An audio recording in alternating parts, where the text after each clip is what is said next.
Hey guys, so the review you've all been waiting for, the Transformer Prime. It came in a box, but I'm not going to do an unboxing because you know how to open a box. But anyway, I've had the device for about 3 weeks now, and I have to say, it looks and feels like a premium product. Asus have really outdone themselves with the build quality here. As you know, you've probably seen a million videos on the ports located around the device, so I'm not going to really bore you with that. If you're watching this video, you're most probably curious about this product. You're probably wondering about the numerous issues that have been floating around the internet. I've only got one of those issues, and that is the GPS. My GPS is completely dead and non-existent. It's listed on my box, my packaging, but it's just not there. But apart from that, everything else works just fine, as you'll see in this video. So obviously, as you guys probably know, this device is quad-core, proof of that just there. Standby clock speed is about 200 MHz on one core. So you're probably wondering, how does this stack up to a netbook? I've actually got a Windows 7 Intel Atom gross netbook here, a Samsung one, and they look kind of similar, except obviously the Transformer Prime is very, very slim compared to the other netbook, which is about a year and a half old. Just some useful settings here that Asus have put in. You can change your touchpad from gesture style to point style, so it kind of gives you more flexibility. So gesture style obviously is like pinch to zoom and all that kind of stuff, but using the trackpad, and pointer style is just your normal Windows style pointer really. I found that if you turn Super IPS mode on and turn the brightness down to 0 or just above 0, it actually saved quite a bit of battery. Connectivity, let's talk about that. So, if you are worried about the Prime only having one USB port, fear no more, because for about 10 or 15 bucks you can get an adapter that can expand it to as many as you like. Well, I've got 4 here. So this is a 1TB hard drive disk, so now my Prime has over 1 TB of storage, just like that. And so you'll see it's preparing the data storage, takes about 10 seconds and it's all there. And now I'm plugging in a USB mouse. The only annoying thing about all of this is you cannot plug in 2 bits of storage at the same time, say this hard drive and a USB stick. For some reason it only recognises the first one you plug in, so maybe that would get fixed with a software update, I really don't know at this point. So if you're getting this thing, you'll probably want to know about productivity, because you've got a keyboard dock which pretty much makes it a netbook, right? So let's have a look. So going through some PDF slides here, you can see it's pretty smooth and pinching to zoom and scrolling across and the basic things. But a really cool thing that Asus has actually added in natively here is some annotation support. So you can actually annotate on your PDF just like that, and it actually stays there once you save it. So you can go back to the slide and it's still there, and zoom in and whatever you've done, and it's fairly good. But yeah, it's just a really handy thing that Asus have surprisingly chucked in there. And another thing is actually a kind of dictionary that you can pull up whenever you hold on a specific word. And I was quite shocked that that was just randomly put in there with no real explanation, but that was really cool.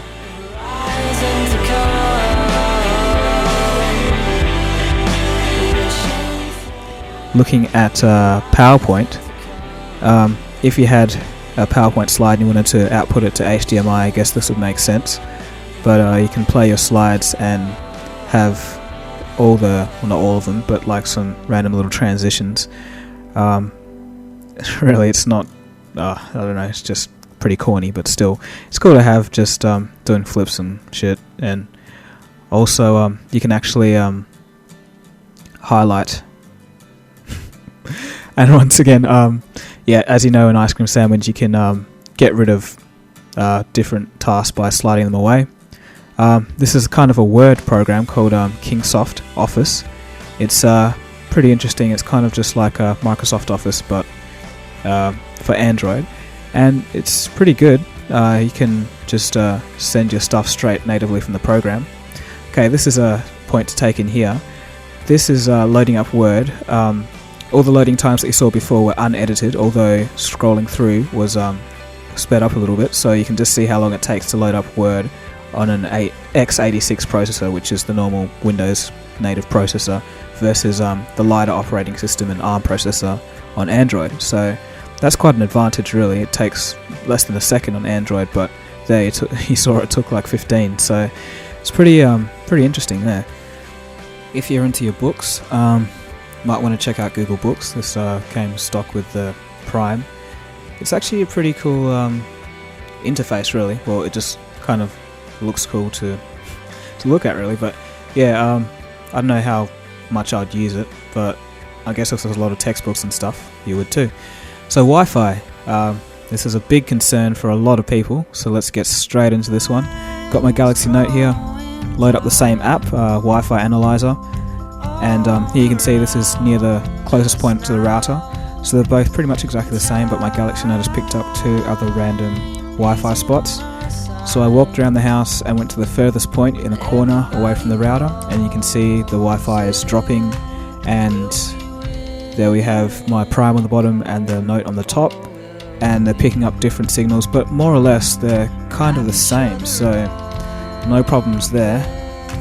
Switching to something called GPU acceleration, probably one of the most important things for Android here. You often hear people complaining about Android being laggy and slow and having a tarnished reputation, and people saying, well, I like the iPhone because it's so smooth. Well, here, that's going to change all that. So here's a scrolling page without GPU acceleration, kind of choppy, unresponsive, and typical Androidishness, well, kind of anyway.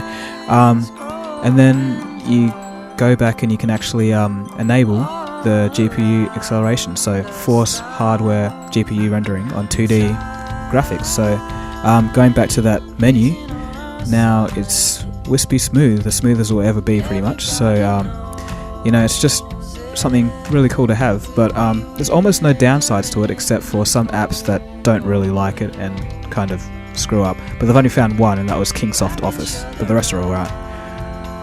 Moving on to music, this is an app called Uber Player, and just a note here, I really like the fast forward, back and pause keys on the Transformer, because any screen you're on, any app you're in, you can always change your track and everything, so that's pretty cool.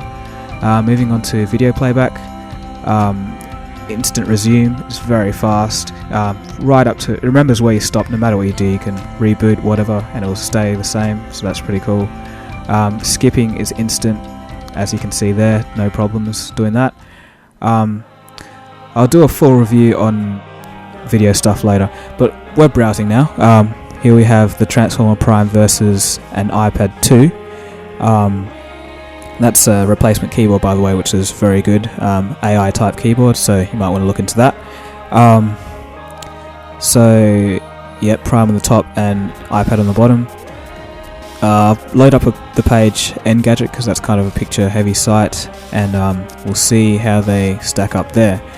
But just a note though, actually, the Prime has quite a few options for text selection, so you can select all, copy, search, share and find throughout the page, but the iPad slowly just has copy. So yeah, moving along, scrolling through pages, as you can see there's not much between them, folks, just kind of negligible, so both very smooth there. But for some reason the Transformer has a yellowish tint to the screen, but I think that can be fixed with software, because that's just kind of a temperature setting. My Galaxy Note has something like that, where you can change how the screen looks, whether you want it hot or cold, so bluish tinge or yellowish tinge. Something cool to note was that the Transformer had all those apps going nuts in the background, where the iPad only had one.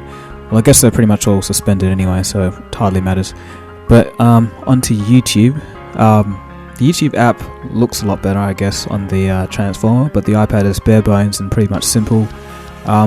Pretty much load up at the same time, you know, not much difference there.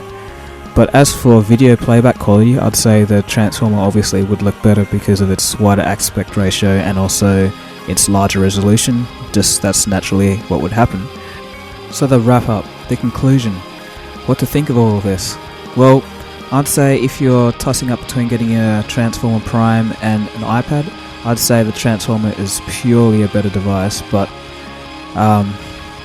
you know, all these quality control issues, it makes it hard for me to recommend it to you, and that's very, very sad, because this is by far the best tablet and device out there.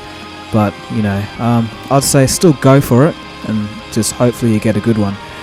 But I'm not done yet. There will be another video released about media, gaming, and all that kind of good stuff. So stay tuned, guys, and thanks for watching.